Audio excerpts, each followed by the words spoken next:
তারপর ওই বাঘটি ওই শিয়ালের একটি বাচ্চাকে খেয়ে ফেললো। বাঘ মামা, আমি তো শিকার থেকে চলে এসেছি। আমার আরেকটা ছানা কোথায়? ওমা, কি লেখস? খোদার গজব কথা নি কস।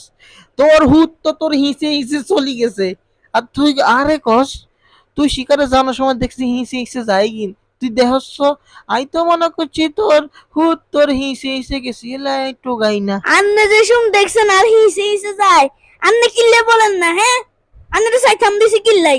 এরে বাইক না হুন, তোর হুত তোর ফিসে ফিসে গেছে, আমি মনে করছি তুই হ্যাঁ রে শিকারে লই গেছে, তুই এলে আই বলাই না, একটু গাইও না।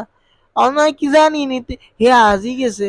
বাঘ মামা যাই, আসল ঘটনা কি তা একমাত্র আল্লাহ জানে। সর্বোচ্চ আমি আমার ছেলেকে অনেক টোকাবো। যদি পাই আর ছেলেকে, আমি মসজিদে বিষ গেটিয়া দিমু আল্লাহর রহমতে। তারপর ওই শিয়ালটি তার বাচ্চাকে অনেক খুঁজে করার পরও পেল না। অনেক দিন ধরে তার জন্য কান্নাকাটি করতে লাগলো।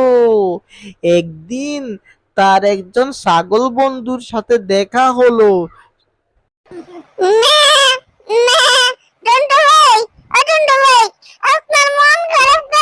আর বলো না ভাইয়া, বাঘের কাছে বাচ্চা দিছি। বাঘ কইছে সুন্দর করে চায় রাখবো। আর বাচ্চা একটা বলে আমার পিছে পিছে গেছে। বাঘ মামা বলেছে। এখন কি করব ভাইয়া, বাচ্চাকে তো খুঁজে পাচ্ছি না। আমি তো দেখেছি বাঘটা একটা শিয়ালের বাচ্চাকে খেয়ে ফেললো। এটা তো জানতাম না তোমার বাচ্চা। ওই পাজি বাঘটাই তো তোমার বাচ্চাকে খেয়েছে। ছাগল ভাই, আপনি একটা আমারে বুদ্ধির পরামর্শ দেন। আমার আমার নাম ছাগল। আমার বুদ্ধি দেখে সকলে হয়ে যায় পাগল। তাকে একটা উঁদুরের ওষুধ মিশিয়ে খরগোশের মধ্যে মিশিয়ে খাওয়াইয়ে দিবে।